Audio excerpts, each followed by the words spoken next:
Hey guys, இன்றைக்கி காலையிலே பார்த்தீங்கன்னா மார்க்கெட் போயிட்டு ஃப்ரெஷ்ஷாக இந்த வெந்தயக்கீரை தாங்க வாங்கிட்டு வந்திருந்தேன். ஸோ சம்மர் ஸ்டார்ட் ஆகிட்டு அப்படின்னாலே இந்த வெந்தயக்கீரைலாம் சேர்த்துக்கோங்க. உடம்புக்கு ரொம்ப குளிர்ச்சி. இதோட லீஃப் பார்த்திங்கன்னா இந்த மாதிரி குட்டி குட்டியாக இருக்கும்.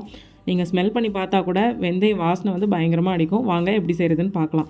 ஒரு குக்கரில் பார்த்திங்கன்னா 2 கரண்டி வந்து சாம்பார் பருப்பு, 2 கரண்டி வந்து பாசிப்பருப்பு ஆட் பண்ணி நல்லா வாஷ் பண்ணி எடுத்துகிட்டு வந்துக்கலாம். இது கூடவே 5 பூண்டு பல், கொஞ்சமாக சீரகம், கொஞ்சமாக பெருங்காயம் ஆட் பண்ணி 4 விசில் வச்சு இறக்கிடுங்க. ஒரு கடாயில் 4 டேபிள் ஸ்பூன் கடலெண்ணெய், கடுகு, உளுத்தம்பருப்பு, வரமிளகாய், கருவேப்பிலை சேர்த்துக்கலாம்.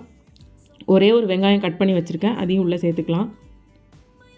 2 தக்காளி கட் பண்ணி வச்சுருக்கேன், அதையும் உள்ளே ஆட் பண்ணிக்கலாம். தேவையான அளவு சால்ட்டு சேர்த்துக்கோங்க. இப்போது இது வேகிறதுக்காக கொஞ்சமாக தண்ணி ஆட் பண்ணியிருக்கேன்.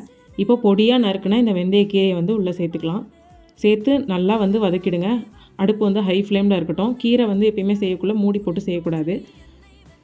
ஸோ நெக்ஸ்ட்டு இப்போ வேக வச்சு அந்த பருப்பை வந்து உள்ளே ஆட் பண்ணிக்கலாம். கொஞ்சமாக மஞ்சள் தூள், வீட்டிலே அரைச்சி அந்த குழம்பு மிளகாய் தூள் நான் ஆட் பண்ணிக்கிறேன். ஒரு ஃப்ளேவருக்காக லைட்டாக வந்து தனியா பொடி ஆட் பண்ணி மிக்ஸ் பண்ணிக்கோங்க. ஸோ ஃபைனலாக பார்த்தீங்க அப்படின்னா ஒரு 1/2 கப் வந்து தேங்காய் பால் எடுத்து வச்சுருக்கேன், அதையும் உள்ளே சேர்த்துக்கலாம். தேங்காய் பால் சேர்த்து மிக்ஸ் பண்ணிவிட்டு அடுப்பை ஆஃப் பண்ணிவிடுங்க. நம்ம வெந்தயக்கீரை ரெசிபி வந்து ரெடி. ஸோ அவ்வளோதான். ரைஸ் கூட இந்த வெந்தயக்கீரை போட்டு இது கூடவே பார்த்திங்கன்னா கருணக்கிழங்கு தான் செஞ்சுருந்தேன். ஸோ கண்டிப்பாக ட்ரை பண்ணிவிட்டு எப்படி இருக்குது அப்படிங்கிறதையும் சொல்லுங்கள்.